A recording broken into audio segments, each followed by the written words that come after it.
I've been getting a lot of emails today, and I apologize for them, and thank you very much for your prompt replies to all of them. I'd like to introduce Jonathan Keogh. Hello. On the roll. And Dr. Jeffrey Weston. Jonathan Keogh goes by JK, EMS director for the event, and Dr. Weston will be the clinical medical director.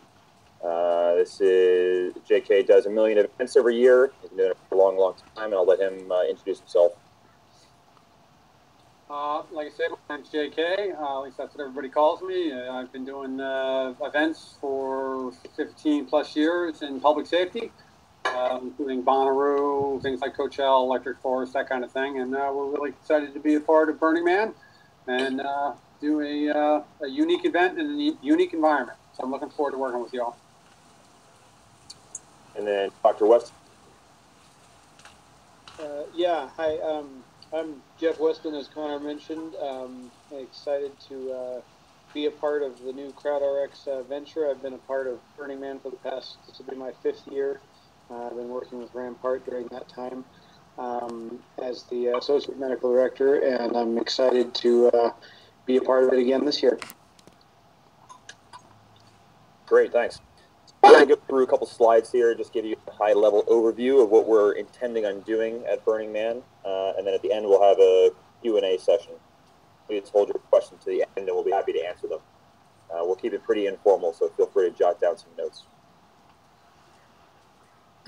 So as I mentioned, Dr. Jeff Weston is the clinical medical director. We'll also be joined by Dr. Dale Carrison, who runs the residency program at UMC in Las Vegas. We'll be having him.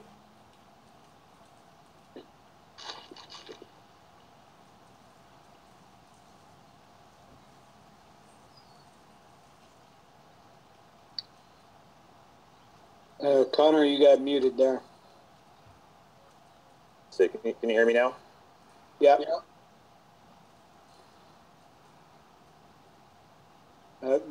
Lost you again.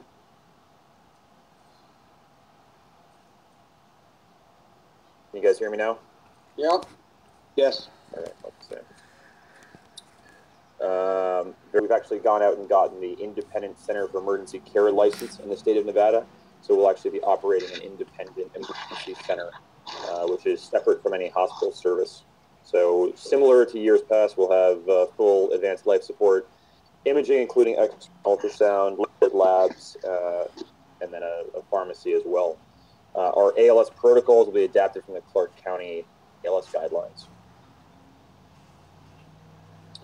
So I've emailed out the Burning Man Survival Guide. Please take a look through that. Please do not underestimate, those of you who are new out there, please don't underestimate the weather conditions. Very hot, extreme sun all day long. Also, please take a look at the radio communications out there.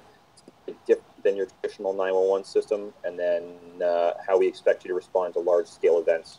I'll be sending out a walking tour of the playa fairly soon as well, so you can expect that. It's a nice little guide to the operations out there and how we intend to step up.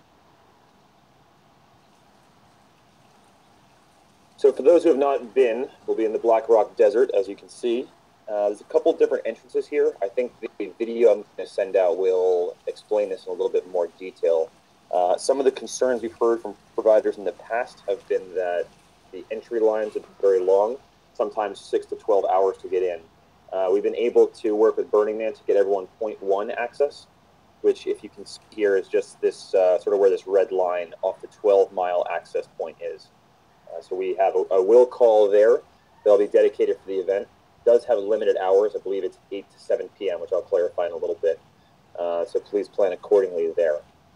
If you do need to come outside of those hours, we will work with you on a case-by-case basis. So try to accommodate as best you can those hours.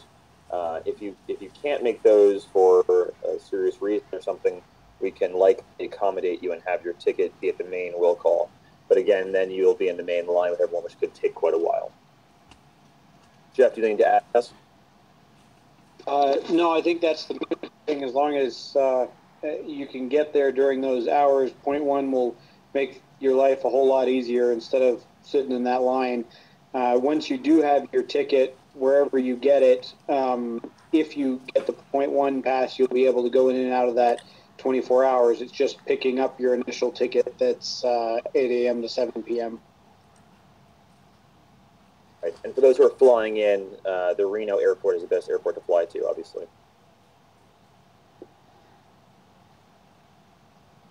There's some things that have changed. We've added a few medical stations this year, so you'll see there are additional medical stations. Rampart will be, remaining as Rampart. Still has the same name, same location. It's about 615 and Esplanade. I'll show you a diagram of the actual Rampart facility in a little bit. We do intend on staffing ambulances at 3 of the stations, and we'll be operating a system status. So unlike previous years where the ambulance has been entirely staged at Rampart, we'll be using a rotating matrix. So throughout the event, if there are large parties such as Robot Heart, we'll be positioning ambulances near those parties, moving around based on our system status. ESD, which is the Volunteer Division, Emergency Services Division, which is an ELS agency, will be staffing all of the outlying first aid stations. In addition, we've added a ESD station at Rampart. We hope to cut down significantly on all the BLS entrance to Rampart. So we're hoping that the ESD station will not eliminate, but we'll get pretty close to taking care of all the BLS patients, and we'll be able to focus on the serious sick people.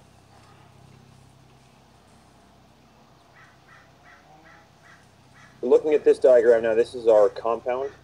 In the top right, you'll see the new ESD station I was talking about, which will be 3 trailers with some shade and a nice bike rack to keep people out of the roadways.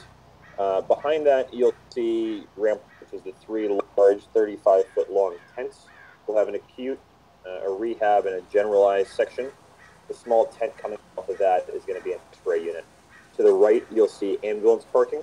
So ambulances will come in from the top left, loop around and park in the back there.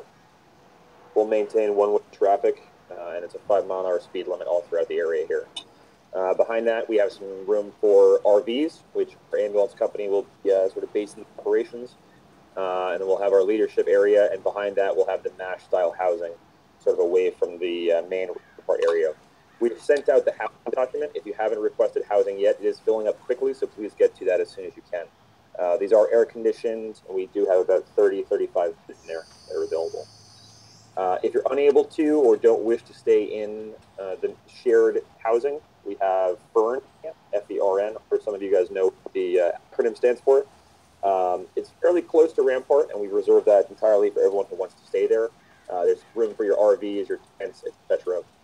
Finally, if you want to stay elsewhere, you're more than welcome. Feel free to stay in a theme camp or independently parked. We'll arrange vehicle passes for all of you. You'll get another Google Doc fairly soon, which will ask when you arrive on Playa, what kind of vehicle pass you need, and firming up more details there.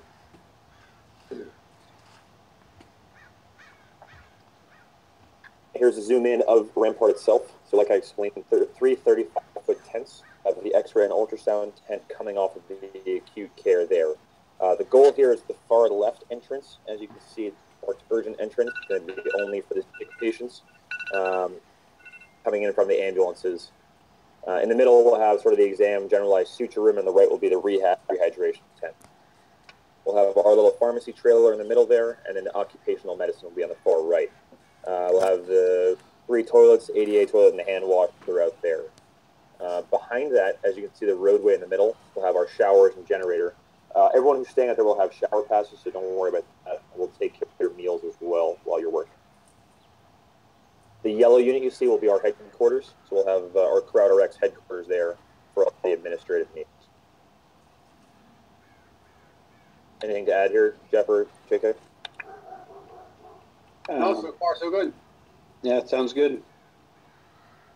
The real goal of having the ESD out front, like I explained, is to really pull away all the BLS patients, such as the plumb foot, the minor, the oral dehydration type things.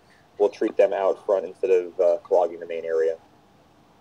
And just to chime in here now, I think one thing that's really important is this is a new experiment. I have complete faith in it that it's going to work, but it's going to take everybody, being on their toes. And I agree with what Dr. Weston had mentioned earlier. Is we're going to have some crowd issues, and it's going to be onus is going to be on us to get the BLS people back to the BLS area. I'm sure we'll have some walkers that don't belong, but Like I said, this is the first year go with this, and any input as we're going forward, we'd love to hear. Great, thanks. So here's a little picture of what the inside of the tents will look like. We've changed from previous years. We like to keep a large open space with full of sight lines. We like to be able to see all the patients. So we'll have 3 of these tents complete with fluorescent LED lighting. So we'll have a nice large area to work, heating and cooling. So we're excited to use these style of tents. These are used throughout the world in a lot of combat zones, so they're well tested and have high wind ratings. So here's a little overview of the structure. I'm going to send out a presentation which dives into this a little bit more, so you'll see where we all stack up. The ESD battalion chief is going to be sort of the one who's in charge there of all the different fire, rescue, medical, etc. All of us will be operating under the medical directors, and it's Dr. Karen, Dr. Weston. We'll have 1 medical director on at all times. They'll be available 24/7 throughout the event. Below that, you'll see how we've broken out. The BLS medical duty chief is going to be the ESD, which is the volunteer division. And then on the left there is going to be CrowedRX and our ALS medical. You'll see we'll be utilizing the residents from the UMC residency program, just paramedics, EMTs, etc. So we'll have a full scope out there. Everyone will be operating to their full capacity.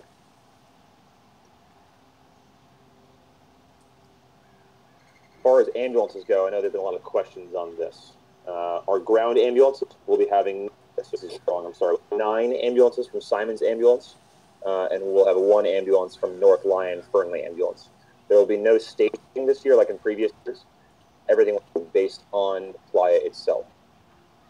As far as our air ambulance goes, we'll be utilizing American MedFlight, the primary fixed-wing air ambulance. They'll be doing a majority of our transports this year. We intend to do as many as we can by air. We worked out an amazing deal with where the cost of patients is very comparable to a ground transport. So in order to keep all of our resources available on the playa, we'd like to do as many as possible by fixed-wing air. We're able to fly with a fixed wing. We'll use CareFlight, as has been in previous years, and the land zone for that will be the ground pit, where the loop was proposed to be. All the units will operate with at least 1 paramedic, likely 1 paramedic and 1 AEMT aboard. They'll have monitors and full ALS capacity. These blue shirts at the bottom, everyone will be wearing CrowedRX uniforms except for American MedFlight, which will be wearing blue shirts at the bottom here. The CrowedRX uniforms will likely be red with the Burning Man and CrowedRX logo on the front, as well as your level. We'll have ID tags for everyone, which largely denotes what level you are, so there's no confusion during shift changes.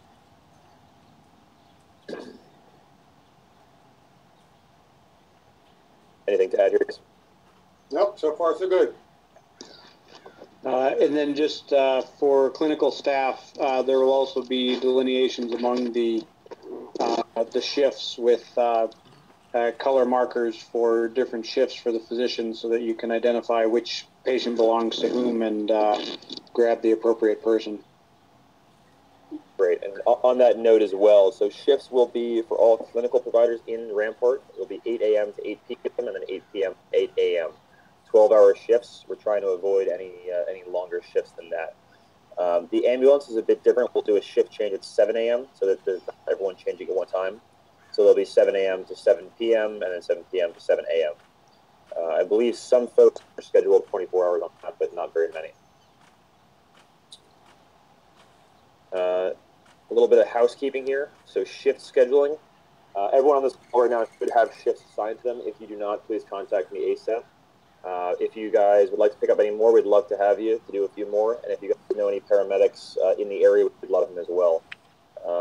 As far as housing goes, you guys have the document there. Like I said, please log in and try to get your housing as soon as possible after filling up. If we do fill up on beds, we can figure some things out. We might do 2 shifts, like a day shift and a night shift in the bed. Alternatively, if you're able to, we'd love to have you camp at Fern Camp. It's a great spot, nice prime location, and you really enjoy the event that way. Ticketing, the hot button I've gotten tons of calls and emails about. If you have any questions on ticketing, please email me. It's much easier for me to respond to the hundreds of emails we get instead of all the calls. Like